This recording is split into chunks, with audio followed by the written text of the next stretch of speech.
In previous videos with this AK, a few eagle-eyed viewers have noticed that my rear trunnion of this AK is held together with hex bolts. And have rightfully asked, what the hell is going on with that? And it's kind of a funny story, and also touches on an interesting topic of AK reliability, because this is not a secret to anyone. Kalashnikovs have a reputation for being the most reliable gun ever. And I don't want to say that's a complete myth, because these are certainly well-designed guns. They are reliable, and there are plenty of instances of, AKs being found in caves in Afghanistan or the muds of Vietnam, and they work after, an absurd amount of time. And the problem is that it's a lot of survivorship bias. It's a lot of, some of these AKs were built really, really well, and they did hold up really, really well. But we also have to remember that these are weapons. The AK-47 was designed in 1947. This is an old design. Some of these weapons are very old. And of course, the design, as soon as the Soviets finished World War II, this design was exported to all of the Soviet states, all allied nations, so that everyone and their grandmother was manufacturing AKs at one point or another. And as a result, you get all sorts of different tolerances. AKs are notoriously incompatible with the others, with other models, depending on what nation you got it from.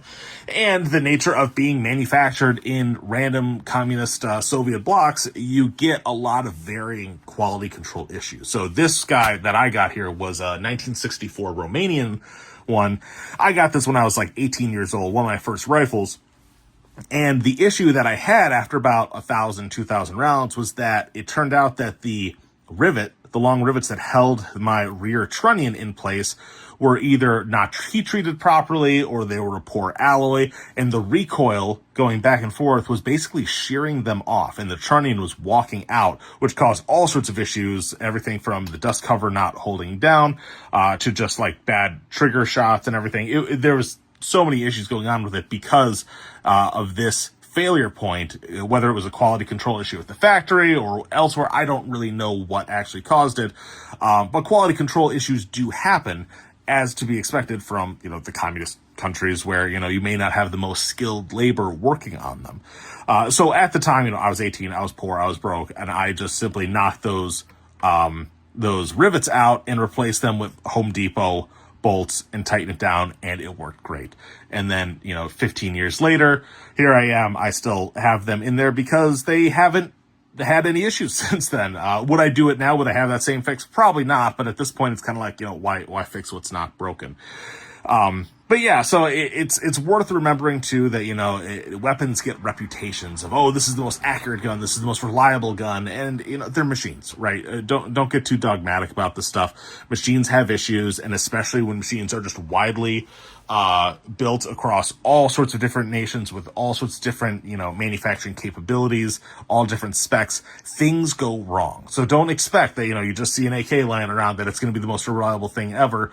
It may suck, The other thing that happens is that, with these designs, the AK, my experience has been that the AK is very reliable for most things like snow and ice and sand and stuff like that. But there's a lot of empty space in this receiver that you can see right there.